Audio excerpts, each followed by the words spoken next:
বাবারে তুই আর কত কষ্ট করবি কত, আমি কই কি বাবা তুই এবার একটা বিয়া কর। অথই মেয়েটা কিন্তু খুব ভালো আর খুব লক্ষ্মীও আছে জানোস।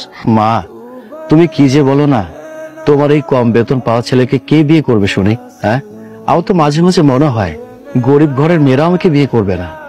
তুমি তো ভালো করে জানো মা, আমার এই সংসারটা চালাতে কত কষ্ট হয়। আর সেখানে অথই তো দূরের কথা, অথই বড়লোক পরিবারের সন্তান, ওর বাবাই এলাকার চেয়ারম্যান। তুমি কি করে কল্পনা করলে ওর বাবা অথইর সাথে আমাকে বিয়ে দেবে? আর তাছাড়া অন্য একটা মানুষের খরচ জোগাড় করা আমার পক্ষে অনেক কষ্টকর ব্যাপার। আমার এই সংসারটা কিভাবে চলছে সেটা তুমি জানো আর আমি জানি, আল্লাহ জান।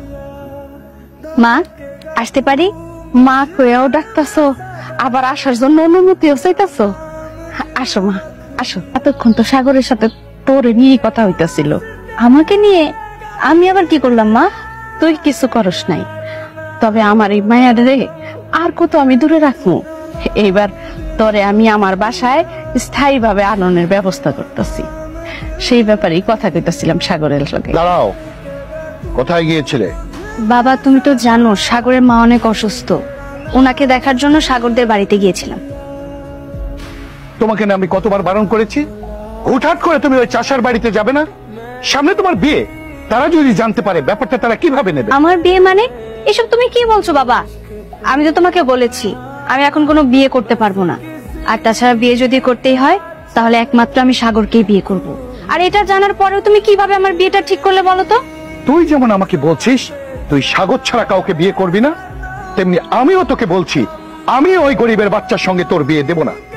তোমাকে তো আমি সেদিন সাফ সাফ বলে দিয়েছি, তুমি তোমার পথে আমি আমার পথে। আর তাছাড়া তুমি তো ভালো করে জানো আমার মাটা অসুস্থ হয়ে পড়ে আছে, আমার মায়ের চিকিৎসার পেছনে অনেক টাকা খরচ হয়ে যায়। আমি যে টাকা বেতন পাই সে টাকা দিয়ে আমার মায়ের চিকিৎসাটা কোনো মতো হয়, আমার সংসারটা কোনো মতো চলে। আর তাছাড়া তোমার বাবা তো এলাকার চেয়ারম্যান, তোমার বাবার ধন সম্পদ টাকা পয়সার কোনো কিছুর অভাব নেই। তুমি যদি আমাকে বিয়ে করো তোমার জীবনটা নষ্ট হয়ে যাবে না? তাই বলে কি তোমার বাবা তোমাকে যেখানে বিয়ে দিতে চায় সেখানে বিয়ে করে সুখে শান্তিতে থাকো, সেটাই ভালো হবে। আমার কথা তোমাকে ভাবতে হবে না। তুমি যদি আমাকে বিয়ে নাই করবে তাহলে কেন আমাকে ভালোবেসেছিলে? কেন আমার জীবনটা নষ্ট করলে? তোমাকে আমার ভালো লাগে না, তুমি তোমার মতো থাকো। কেন যখন আমার সাথে প্রেম করেছিলে তখন চোখগুলো কোথায় রেখে এসেছিলে? এতদিন আমার ভালো লেগেছিল তাই তোমার সাথে প্রেমটা করেছি, ভালোবেসেছি। এখন তোমাকে আমার ভালো লাগে না রে বাবা, কিভাবে বোঝাবো? তোমাকে দেখলে কেমন জানি আমার গাটা গিন গিন করে, মানে আমার রুচিতে বাদে। বাবা না ঠিকই বলে জানো তো, যে ছোট লোকদের মন মানসিকতা সবসময় ছোটই থাকে। সেটা আজকে তোমাকে দেখে আবারও প্রমাণ হয়ে গেল। আর হ্যাঁ, তুমি আর কখনো কোনোদিনও আমার চোখের সামনে আসার চেষ্টা করবে না, কখনো না। আমি জানি আমার এই ব্যবহারে তুমি আজকে অনেক কষ্ট পেয়েছো, কিন্তু এটা ছাড়া আমার কোনো উপায় ছিল না।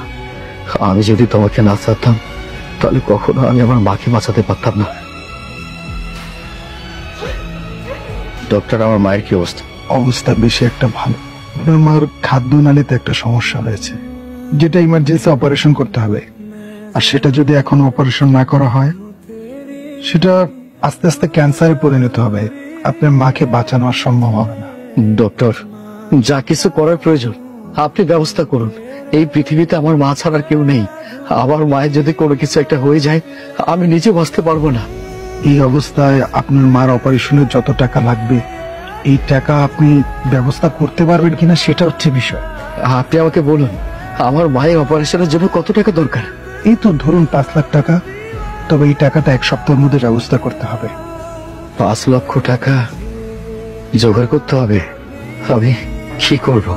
টাকা পয়সার ব্যাপার তো, আপনি টাকাটা ম্যানেজ করুন, বাকিটা আমি দেখছি। তাহলে আমি এখন যাই। ঠিক আছে।